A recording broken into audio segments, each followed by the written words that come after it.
कि हार हो जाती है जब मान लिया जाता है, हार हो जाती है जब मान लिया जाता है, जीत तब होती है जब ठान लिया जाता है। रणभूमि के बीच जहां मृत्यु भी मौन हो गई थी, दो महान योद्धा कर्ण और बर्बरीक आमने सामने थे। एक जिसने सब कुछ त्याग दिया और दूसरा जो सब कुछ देख चुका था। उनके अंतिम शब्द वो रहस्य जो आज तक किसी ने नहीं सुना। कर्ण बोलते हैं, तुम कौन हो?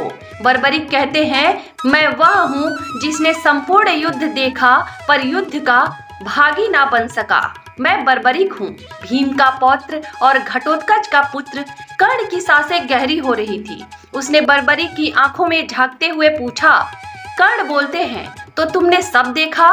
बताओ, क्या मैं अर्जुन से हारा? बर्बरीक कुछ क्षण मौन रहे।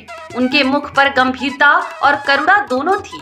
बर्बरीक कहते हैं, नहीं कर्ण, तुम्हें अर्जुन ने नहीं मारा। कर्ण के घायल शरीर में एक झटका सा लगा। कर्ण बोलते हैं, तो फिर किसने? बर्बरीक कहते हैं, तुम्हें श्री कृष्ण ने मारा, तुम्हें धर्म ने मारा, तुम्हें समय ने मारा। अर्जुन तो मात्र एक माध्यम था। कर्ण की आंखों में प्रश्न और पीड़ा एक साथ उभर आए। कर्ण बोलते हैं, कैसे? बर्बरीक कहते हैं, जब तुम्हारा रथ कीचड़ में धंस गया, तुम निहत्थे हो गए। धर्म के नियम कहते हैं कि निहत्थे पर वार नहीं किया जाता, परंतु कृष्ण ने अर्जुन से कहा कि यही समय है, वार करो। अर्जुन ने आज्ञा मानी, परंतु उस बाण को सफल करने के लिए स्वयं कृष्ण ने अपना चक्र चलाया। उसी चक्र ने तुम्हारे रथ और रक्षा कवच को भेदा। कर्ण की आंखों में आंसू आ गए। वह धीमे स्वर में बोला। कर्ण बोलते हैं, तो क्या मेरी वीरता व्यर्थ गई? बर्बरीक ने कर्ण का हाथ थाम लिया। बर्बरीक कहते हैं, नहीं कर्ण, तुम्हारी वीरता, तुम्हारा दान, तुम्हारा त्याग, यह सब अमर है। तुम्हें किसी धनुर्धर ने नहीं मारा, तुम्हें मारा तुम्हारे विश्वास ने, तुम्हारी निष्ठा के द्वंद्व ने। कर्ण की सांसें और भारी हो गई। उसने आकाश की ओर देखा और पूछा, तो क्या मैं पापी हूँ? बर्बरीक कहते हैं, नहीं कर्ण, तुम पापी नहीं, तुम वह योद्धा हो जो सदा सत्य के द्वार पर खड़ा रहा पर भीतर प्रवेश ना कर सका। कर्ण ने हल्की मुस्कान दी। उसकी आंखें धीरे धीरे बंद हो गई। बर्बरीक कहते हैं, जाओ कर्ण, तुम्हारी आत्मा अब मुक्त है। वहाँ कोई छल नहीं होगा, कोई भेदभाव नहीं, वहाँ केवल तुम्हारा सत्य होगा।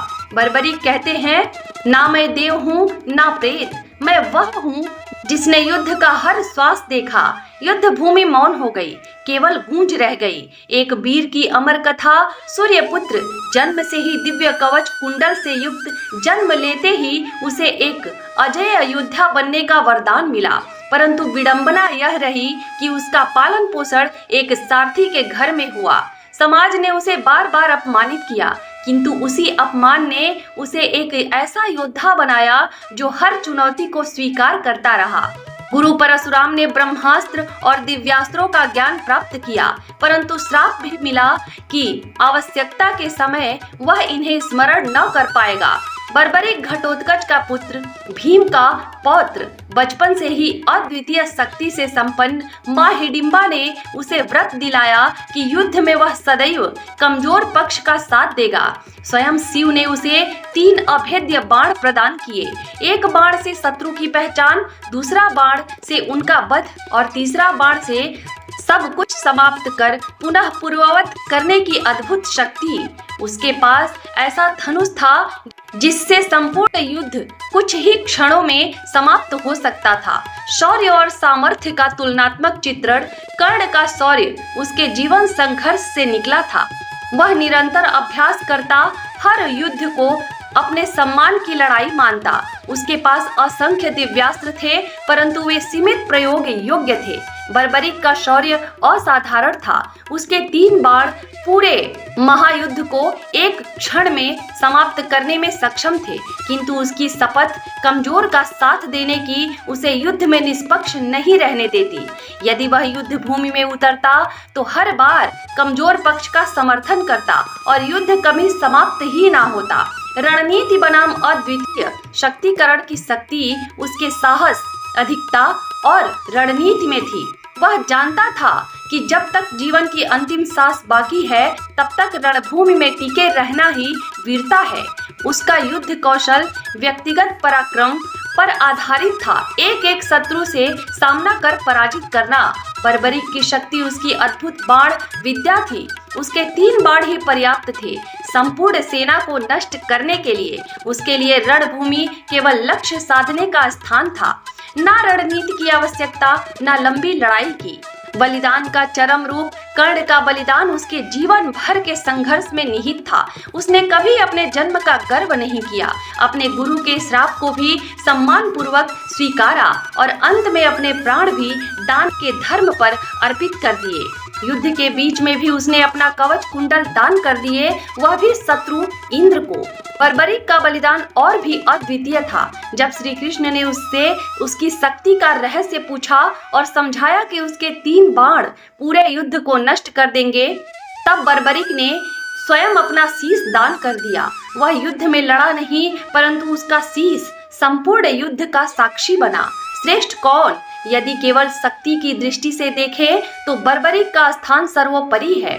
उसके 3 बाण पूरे कुरुक्षेत्र को पल भर में समाप्त कर सकते थे। वह युद्ध में उतरता तो ना पांडव बचते ना कौरव। परंतु यदि धैर्य, त्याग और जीवन संघर्ष की दृष्टि से देखें तो कर्ण अद्वितीय है।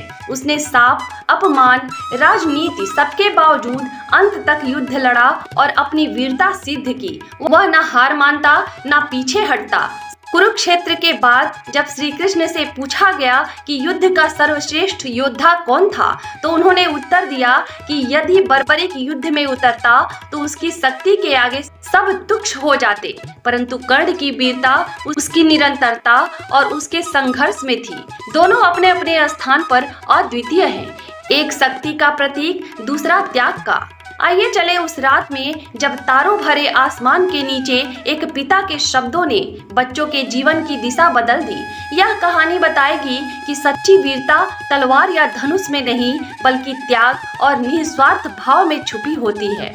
उस दिन गांव में बिजली नहीं थी, चारों ओर सन्नाटा और आसमान में तारे चमक रहे थे। राघव अपने बच्चों को आंगन में चारपाई पर बैठाकर बोला, बच्चों, आज मैं तुम्हें 2 ऐसे वीरों की कथा सुनाऊंगा जिनसे तुम सीख सकते हो कि जीवन में सच्चाई और त्याग क्या होता है।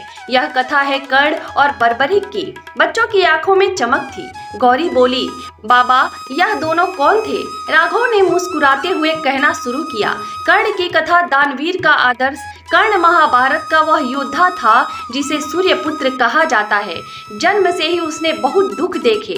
अपने माता पिता का स्नेह भी नहीं मिला, लेकिन उसने कभी हार नहीं मानी। वह इतना दानवीर था कि जीवन में जो भी मांगता उसे बिना सोचे दे देता। युद्ध के पहले दिन एक ब्राह्मण ने उनसे उसकी कवच कुंडल मांग लिए, जो जन्म से उसके शरीर से जुड़े थे और उसकी रक्षा करते थे।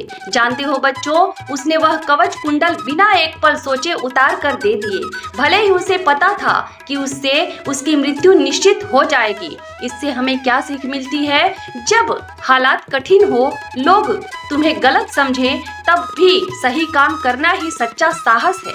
अरुण की आंखें चमक उठी। बाबा, क्या इसका मतलब है हमें भी सब कुछ बांट देना चाहिए? राघव ने समझाते हुए कहा, बांटने का मतलब सिर्फ वस्तुएं नहीं होता बेटा। समय, अपनी मदद, अपना प्यार, यही सबसे बड़ा दान है। जब तुम किसी को मुश्किल में देखकर उसकी मदद करते हो, वही सच्चा दान है। बर्बरिक की कथा सच्ची निष्ठा का उदाहरण। राघव ने आगे कहा, अब सुनो, बर्बरिक की कहानी। वह घटोत्कच का बेटा और भीम का पोता था। उसके पास 3 बाण और 1 धनुष थे, जिनसे वह पूरी दुनिया जीत सकता था।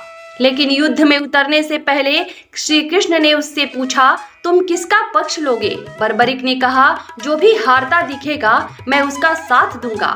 श्री कृष्ण मुस्कुराए और बोले, अगर तुम ऐसा करोगे तो युद्ध कभी खत्म नहीं होगा। तब उन्होंने उससे बलिदान मांगा और बर्बरिक ने अपना शीश दान कर दिया।